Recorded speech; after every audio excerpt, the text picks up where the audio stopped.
Everyone, welcome back to my channel. Previous video में हमने मास और वेट में डिफरेंस देखा था। इस वीडियो में हम थ्रस्ट एंड प्रेशर से स्टार्ट करेंगे। ठीक है, तो सबसे पहले एक पॉइंट देखते हैं कि मतलब जो ये सब चीज़ें वो एरिया पे कैसे डिपेंड हो रही हैं। The effect of force depend on the area of an object on which it acts. तो इसमें क्या कह रहा है कि जो फोर्स लग रही है किसी भी ऑब्जेक्ट पे, वो उसके एरिया पे लग रही है कि कितने एरिया पे लग रहा है। ठीक है, तो देखो, मान लो हमने कोई एक नेल लिया है, मतलब वो काठी होती है ना, वो ली है और हमने इसको टेबल पे गाड़ा है। ठीक है, तो ये जो नेल है, अगर हम ज़्यादा फोर्स से ऐसे एकदम धक्का इस तरह मारेंगे उस नेल को, तो वो इस टेबल के अंदर थोड़ा घुस जाएगा। ठीक है, वही मानो यहाँ पर एक टेबल हमने लिया है और हमने ये एक बड़ी सी हैमर ली है। मान लो ये एक हैमर है और हैमर हमने इस पे मारा, तो क्या ये हैमर इसके अंदर घुस रहा है? नहीं ना, ऐसा नहीं होता है। ठीक है, तो मतलब जितना, और यहाँ पे प्रेशर ज़्यादा किस में लगेगा, इसमें लगेगा कि इसमें लगेगा? इसमें लग रहा है ज़्यादा प्रेशर। तो इसमें हम क्या समझते हैं कि जितना एरिया कम होगा उतना ज़्यादा हमारा प्रेशर लग रहा है। ठीक है, तो जितना ज़्यादा हम किसी भी बॉडी पे फोर्स लगा रहे हैं वो किस पे डिपेंड कर रहा है? एरिया पे डिपेंड कर रहा है। मतलब जिसका एरिया कम होगा और उस पर हम फोर्स लगाएंगे तो उसका प्रेशर ज़्यादा होगा। ठीक है, जितना एरिया कम रहेगा प्रेशर उतना ज़्यादा रहेगा। Got it? और जितना एरिया ज़्यादा रहेगा उतना प्रेशर कम होगा। ठीक है, तो इसी वजह से जो ये हमारी नेल है वो ईजिली इसके अंदर चली जा रही है अगर हम 2 न्यूटन का फोर्स लगा रहे हैं, जबकि वही ये हैमर जिसका एरिया ज़्यादा है वो इस टेबल के अंदर नहीं जा रहा है सेम फोर्स पे।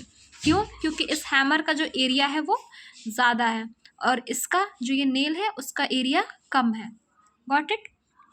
अब देखो थ्रस्ट क्या होता है। Thrust is a force that pushes an object forward. ठीक है, थ्रस्ट क्या है? एक फोर्स है। थ्रस्ट एक फोर्स है जो कि किसी भी ऑब्जेक्ट को आगे बढ़ने के लिए धक्का देता है। ठीक है, आगे बढ़ाता है। ठीक है, it is a reaction force produced when a body expels or pushes mass in the opposite direction. ठीक है, ये एक रिएक्शन फोर्स होती है जो कि कोई भी जो मास होता है वो अपोजिट डायरेक्शन में पुश होता है तब आता है। ठीक है, यहाँ पे एग्जांपल देखो, rocket going up, gases go down, rocket get thrust upward. ठीक है, गैसेस क्या हो रही है? नीचे जा रही है, लेकिन जो हमारा रॉकेट है वो कहाँ जा रहा है? ऊपर की तरफ हो रहा है। मतलब ये जो गैसेस है वो रॉकेट को ऊपर की तरफ पुश कर रही हैं। तो ये क्या हो रहा है? एक रॉकेट पे क्या लग रहा है? थ्रस्ट लग रहा है ऊपर की तरफ। Got it? कि थ्रस्ट क्या होता है? थ्रस्ट एक फोर्स होता है, sorry sorry yes yes, thrust एक फोर्स होता है जो कि ऑब्जेक्ट को आगे की तरफ पुश करता है। Got it? अब प्रेशर पे आते हैं। Pressure is the force acting on a body perpendicularly. ठीक है, फोर्स देखो डेफिनेशन क्या लिखा है, force pressure is the force acting perpendicularly on a unit area of object. कोई भी ऑब्जेक्ट है, ठीक है, उस पर फोर्स लग रहा है, वो कैसे है? परपेंडिकुलरली लग रहा है, तो उसको हम क्या बोलेंगे? प्रेशर बोलेंगे। फोर्स पर यूनिट एरिया, कोई भी फोर्स किसी परपेंडिकुलरली लग रहा है किसी भी एरिया पे, तो उस पर हम क्या बोल रहे हैं? कि प्रेशर लग रहा है। Got it? इसका ऐसा यूनिट क्या होता है? 1 पास्कल। 1 पास्कल क्या होता है? 1 न्यूटन/मीटर स्क्वायर। फोर्स का यूनिट क्या होता है? न्यूटन। एरिया का क्या होता है? Metre square. तो प्रेशर का क्या हो जाएगा? न्यूटन/मीटर स्क्वायर, जिसको हम पास्कल कहते हैं। Got it?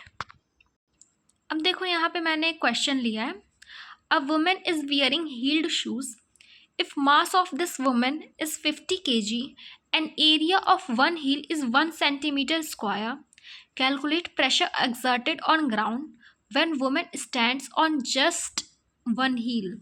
ठीक है, मतलब मानो कि कोई एक वुमेन है जिसने हील्स वाली सैंडल्स पहनी है। ठीक है, और वो उसके एक हील का हमें प्रेशर लगाना है कि वो जो एक हील है वो कितना प्रेशर लगा रहा होगा। अगर जो वुमेन का हमारा मास गिवन है, मास 50 kg है और उस हील की एरिया क्या है? 1 cm²। Got it? तो हम देखते हैं, मास हमें 50 kg गिवन है, एरिया हमें 1 सेंटीमीटर स्क्वायर है, जिसको मीटर स्क्वायर में करेंगे तो 1/10⁻4 metre square, that is 10⁻⁻4 metre square आ जाएगा। तो प्रेशर का फॉर्मूला क्या होता है? Force per unit area. ठीक है, तो हमें एरिया हमारा ये गिवन है, फोर्स हमें चाहिए। तो फोर्स हमारा क्या होता है? Mass into acceleration. यहाँ पर फोर्स क्या है? वेट है। तो ठीक है, यहाँ पर वेट है तो मास इनटू एक्सेलरेशन होता है। तो एक्सेलरेशन की जगह हम क्या लेंगे? ग्रेविटी जी लेंगे, एक्सेलरेशन ड्यू टू ग्रेविटी, जिसकी वैल्यू यहाँ पे 10 मीटर पर सेकेंड स्क्वायर गिवन है। तो मास इनटू ग्रेविटी करेंगे तो 500 न्यूटन आ जाएगा। तो हमारा फोर्स आ गया। अब फोर्स आ गया तो इक्वेशन 1 वाले फॉर्मूले पे रख देंगे, pressure is equal to force per unit area. ठीक है, तो यहाँ पे हमने अपना सॉल्व किया और हमारा क्या आ गया? प्रेशर आ गया इन पास्कल। Got it? इजीली हो गया, समझ आया आप लोग को कैसे हुआ कि pressure is equal to force per unit area होता है, और एरिया हमें दी थी तो हमने पहले फोर्स निकाला। फोर्स क्या होता है? Mass into acceleration. यहाँ पे एक्सेलरेशन क्या था? जी था। एक्सेलरेशन ड्यू टू ग्रेविटी क्या गिवन था? यहाँ पर क्वेश्चन में ही गिवन था कि एक्सेलरेशन ड्यू टू ग्रेविटी हमें क्या लेनी है? 10 मीटर पर सेकेंड स्क्वायर। तो हमने उस वैल्यू को पुट किया और हमारा प्रेशर आ गया। Got it?